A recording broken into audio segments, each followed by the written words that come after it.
Welcome to Poker News' newest podcast, True Gambling Stories. I'm the writer and host of the show, Sean Chapin. This is our second episode, and I really want to thank all of you out there who downloaded and listened to our first show about the amazing craps roll of Stanley Fujitake. If you missed our first show, please go back and give it a listen. On True Gambling Stories, we take a look each month at a unique tale of gambling or poker lore. Some of those tales feature dice, cards, betting, casino chips, and even the occasional firearm. So sit back, relax, and get ready for a trip back to poker's past. The good, the bad, and the underground.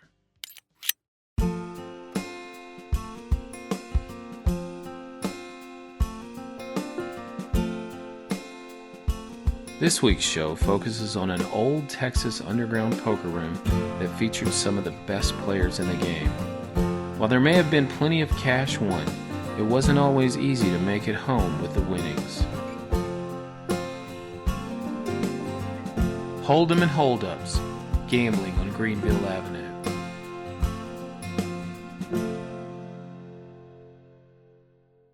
For the most part, poker has become a sanitized game. Players in hoodies and sunglasses have the convenience of a safe game in a safe environment. The thought of cheating going on, much less a holdup at the tables, seems pretty remote. Armed guards, those eye-in-the-sky security cameras, and the watchful eye of tournament directors make poker a pretty safe bet. And for the most part, players looking for some action can find some takers even at the highest stakes. But this hasn't always been the case. In the old days, Texas road gamblers like Doyle Brunson and Amarillo Slim Preston looked for action around the state. Poker was an underground game, illegal in most jurisdictions and hidden away in back rooms and smoky clubs off the beaten path. You had to know somebody to get in and play. And for professionals like Brunson, finding games with big stakes to make a living was tough. And then getting home with the money was another challenge altogether. In his autobiography, Amarillo Slim Preston noted that most players in those days really did carry a gun at the table. Players had a good reason to be armed. Getting hijacked or robbed became a regular part of doing business. 10-time World Series of Poker bracelet winner Doyle Brunson knows a thing or two about tangling with crooks. I've been robbed up, I think, five times at gunpoint, and I was kind of scared each time, but the scariest ever was I was in Houston, and I had won, and I came walking out of this place, and the guy came up behind me and put a knife to my throat from behind me, and he said, relax, I'm just going to empty you out now, just don't move. And so he reached in my pocket and took my money, and that was the scariest I ever was. You know, you would think you'd be more scared of maybe a gun, but just the thought of somebody cutting your throat, I mean, it just sent chills all over. That was the most frightening thing that I've ever been through, I think.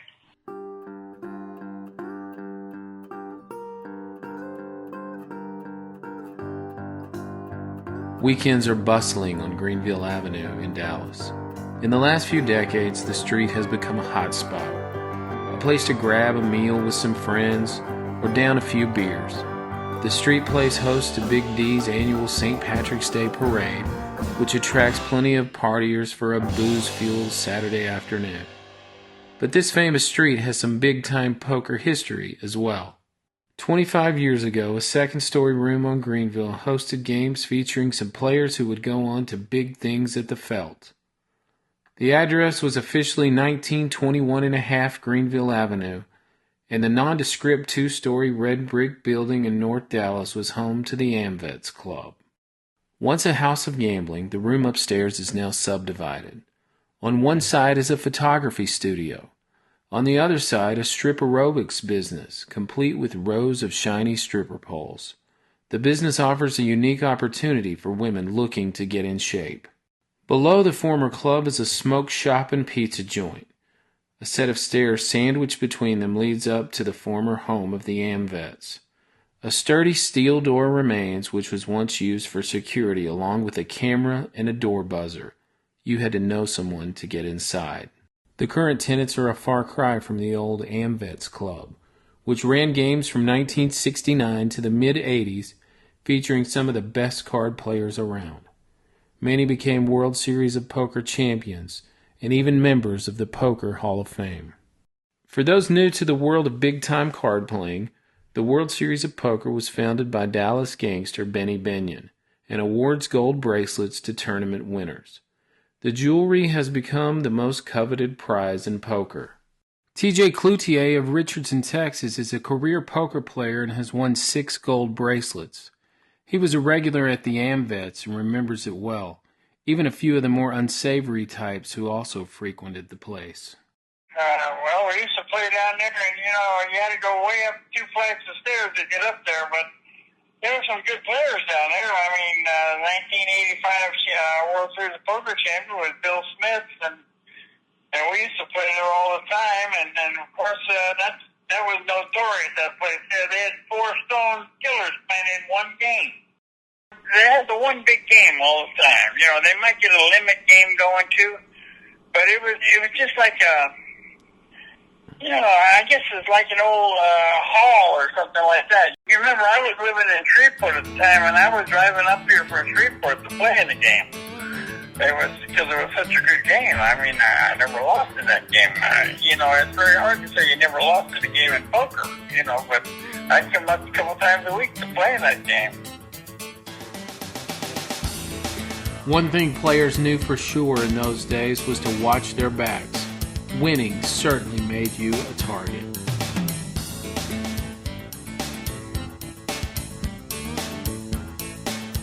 The Amvets Club was the place to be for old-school poker players in the 1970s. It's easy to imagine an average night. A few tables are packed with players and cards are flying across the green felt. A few players might be sipping beers awaiting an open seat. A buzzer sounds above the clattering chips. T.J. Cloutier is seen in the security camera along the sidewalk below. He lumbers up the wooden stairs after a long drive west from a big game in Shreveport. The smell of cheeseburgers wafts through the air as the cook readies the night's meal. The action is in full swing and everyone's having a good time. The games might last well into the next day, players coming and going throughout the night and early morning. Cash was king, and when players with large wads of it are discovered together at one spot, it's a good bet that criminals will take an interest. The details in the exact year are a bit sketchy, but it was midday in the late 1970s when the Amvets poker room became a crime scene. A table or two were running and other players were hanging out for lunch, maybe catching a game on TV. Shirley Smith and her husband Steve worked at the place. Their names had been changed to protect them. The couple had picked up the day's food at the grocery store and made their way to the club about 11 o'clock that morning. Now retired in Texas, Shirley worked as a cook and waitress at the Amvets in the 70s. On a normal day, she'd hit a button and be buzzed through to the stairs and then up to the club. This day was different.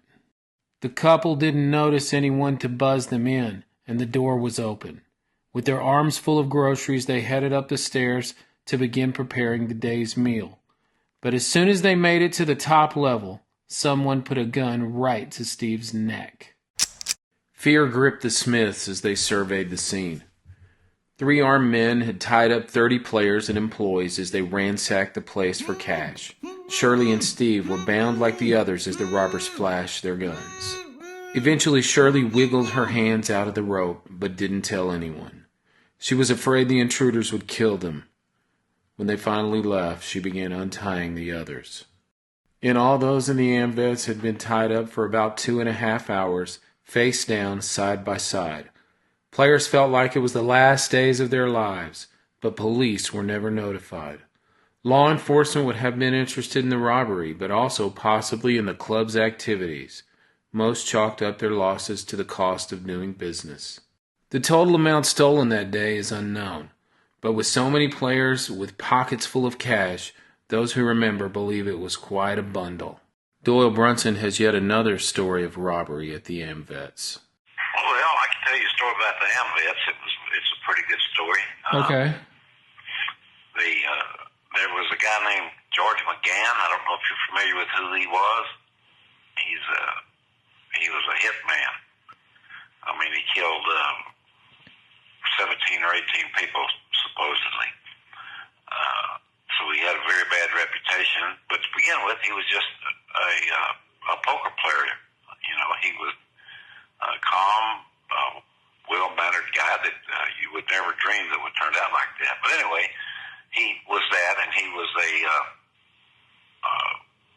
he loved to play poker, so he was playing up there one night, and he got broke. So him and one of his henchmen, a guy named Creeper, they waited for the winner of the game, a guy named Joel.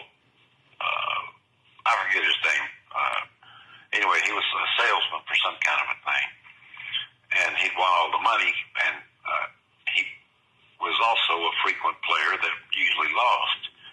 And so they were waiting for him, and they had their guns, and they were going to rob him to kill him. And they put the gun up to him. He said, "Wait, you can't kill me." He said, I'm too good of a provider." And George, he looked at Creeper, and they laughed and said, "Okay, go ahead and leave, but leave your money."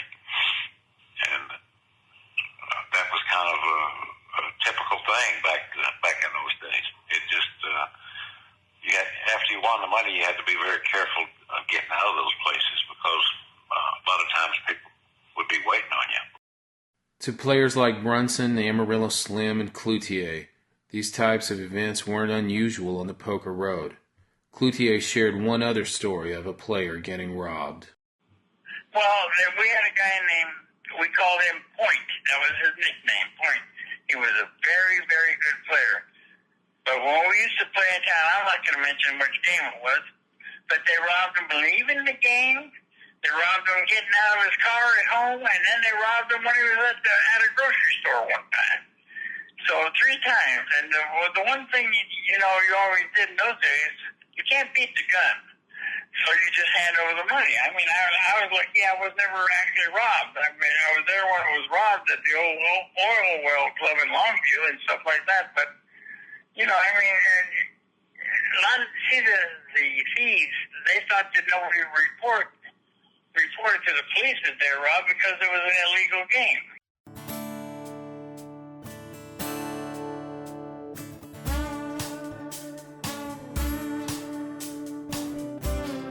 Many may not realize the deep history of gambling in the North Texas area. In the 30s and 40s, illegal gambling was rampant throughout Dallas and Fort Worth, with men like Benny Binion and rival Herbert Noble running casinos and numbers rackets throughout the cities. As Gary Sleeper outlines in his book, I'll Do My Own Damn Killin', most major hotels in the Metroplex hosted an underground casino, with Binion and Noble fighting over turf. The gangster war between the two men left a long trail of blood, gangland-style murders with pistols, shotguns, and even dynamite. In November of 1949, Noble's wife Mildred was leaving for a shopping trip. When she started the car, her Mercury exploded.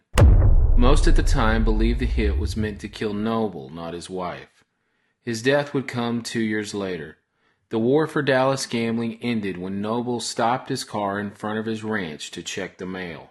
An explosion rocked the car and created a 4-foot deep crater. The car was destroyed and rested upside down. Pieces of Noble's body were found as far as 20 yards away. Police also found $550 in cash and a deck of cards.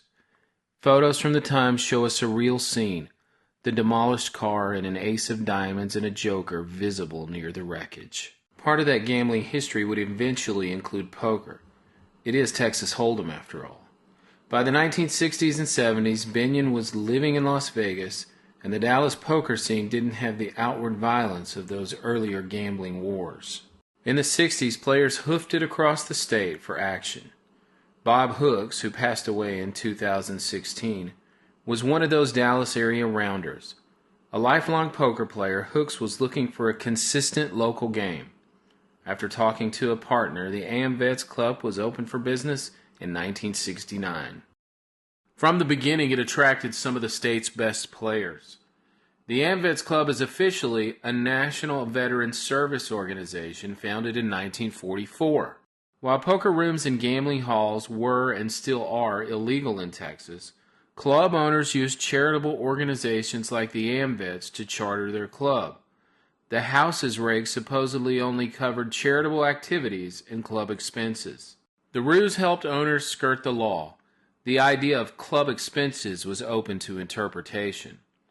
Future club owner Byron Cowboy Wolford noted in his 2002 autobiography, "When my business partners and I ran clubs in the old days, we interpreted the word expenses very broadly. As a private club, the card room on Greenville Avenue was mostly left alone by law enforcement. Bob Hooks ran the club for a year, but Las Vegas soon came calling. In Vegas, Hooks became a pioneer of Texas Holdem. Friend and fellow Texan Johnny Moss introduced Hooks to Benny Binion. Moss, who passed away in 1995, is a Poker Hall of Famer. He's also the winner of 7 World Series of Poker bracelets, including the main event in 1970, 71, and 74. He was also a frequent player at Hooks' Club. Hooks went on to work for Binion at his Horseshoe Casino. He positioned himself into the growing Vegas poker scene. Hooks also finished second in the World Series main event in 1975. Meanwhile, the little poker club on Greenville Avenue continued to roll on, attracting big-name gamblers and a new owner befitting the Lone Star State.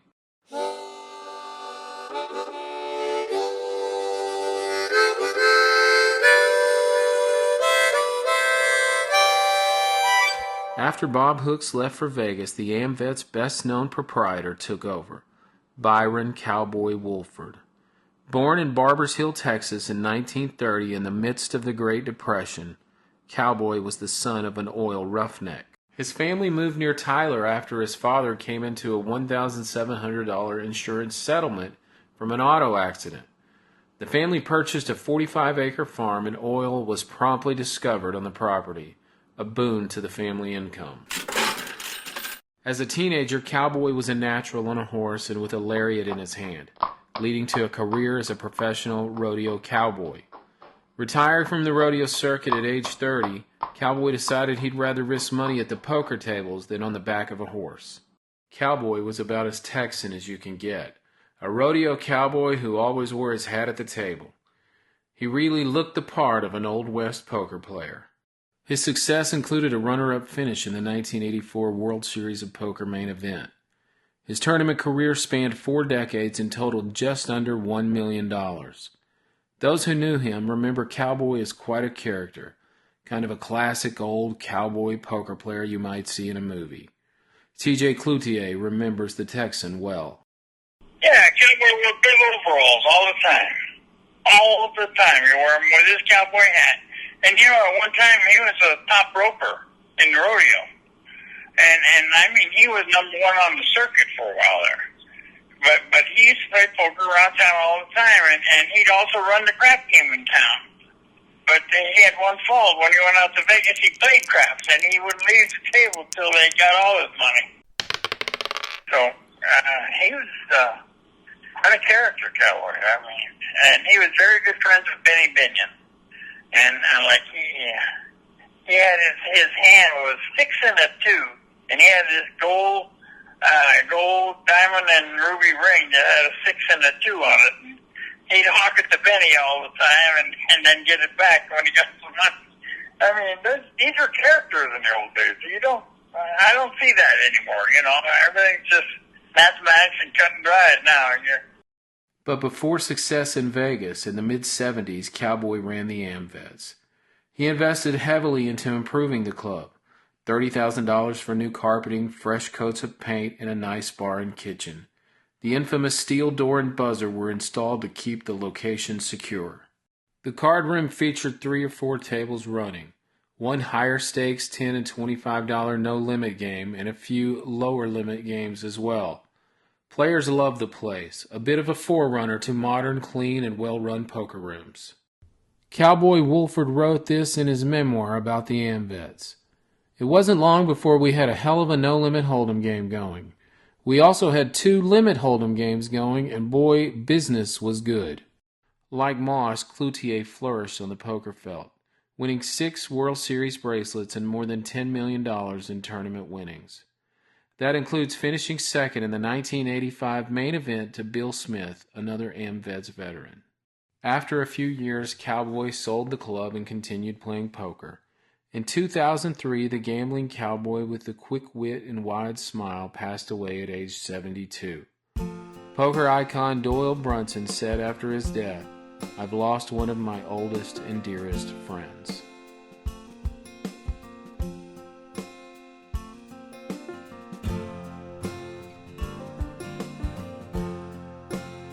Texas has always been a state full of gamblers. Casinos, card rooms, and sports betting have always been illegal, but that never stopped those looking to wager a few bucks. As poker boomed in the 2000s, underground rooms made a comeback in much of the state.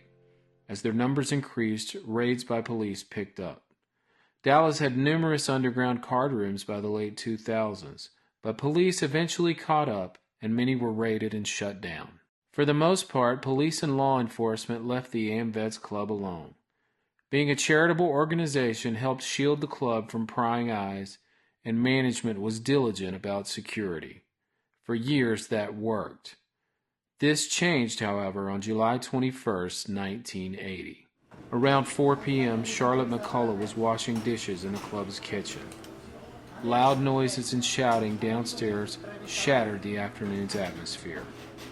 Unable to open a glass door in front of the entrance's heavy steel door, agents from the Texas Department of Public Safety and Alcoholic Beverage Commission slammed a battering ram into the entrance, shattering glass and knocking the door loose off the frame. Shards of glass clattered to the hot sidewalk, but agents still couldn't get inside. It was McCullough's first day on the job, and she told the Dallas Times-Herald at the time, "They were out there yelling, 'Open the fucking door!' We had to go open it for them." 7 agents rushed in with a search warrant and guns drawn. They were led upstairs through an iron gate and heavy wooden door at the top of the staircase. They quickly began confiscating files, scouting through drawers, taking photographs, and making diagrams of the club. The raid was the result of a lengthy investigation. 33 people were arrested and more than $70,000 in cash was seized. No guns, no drugs, nothing more than a few beers was found. Club members did not hide their anger, and many poker players swept up in similar raids even today all have a similar complaint. It's just a card game. One player at the Amvets told the Times-Herald, "I'll bet half the cops in town knew about our poker games. We're just a few Amvets and we're not robbing little old ladies playing bingo. There are people up here who fought 2 wars to make the country a democracy. Haven't they earned the right to play a little poker?"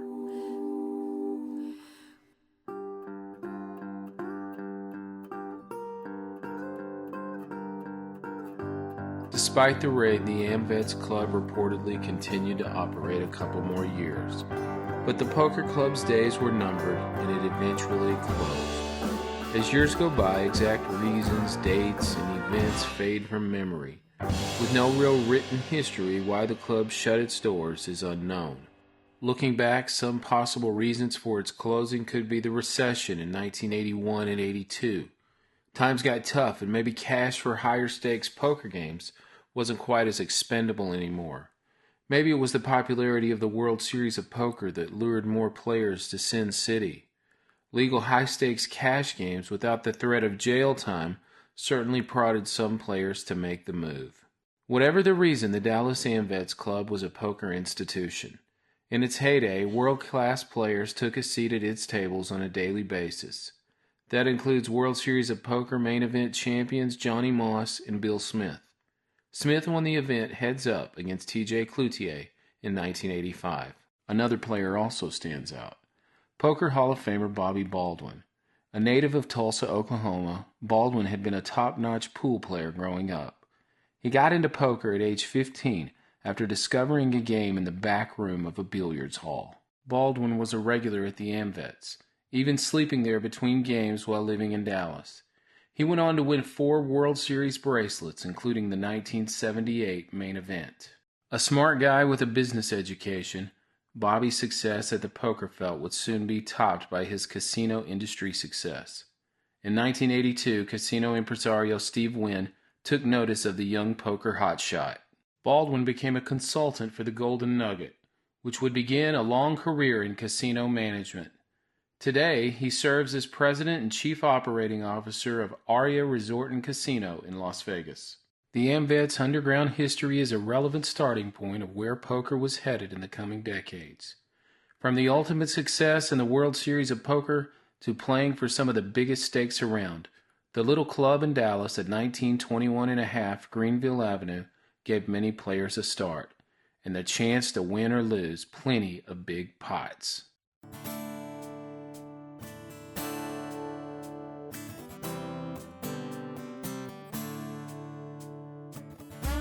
We hope you enjoyed the show this month.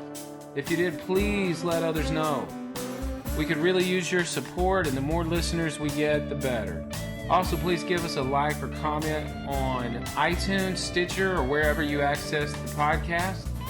An easy link to the show to send friends is truegamblingstories.com. We want to give a big thanks to our guests, T.J. Cloutier and Doyle Brunson. Those guys add so much to the program. The show was written and hosted by me, Sean Chafin, and edited by Robert Moreno. Robert does an amazing job with the podcast, and we really appreciate his help. Please visit and like us on Facebook via @TrueGamblingStories, and on Twitter we are @GamblingPod. You can follow me on Twitter @PokerTraditions, and if you like these kinds of stories, please buy my book, Raising the Stakes, on Amazon.com. I think you'll like it. If you have an idea for a story we should feature, please let us know. Look for our next podcast in late March. And lastly, for all your poker and gambling news, information, videos, podcasts, and my feature writing, please visit pokernews.com.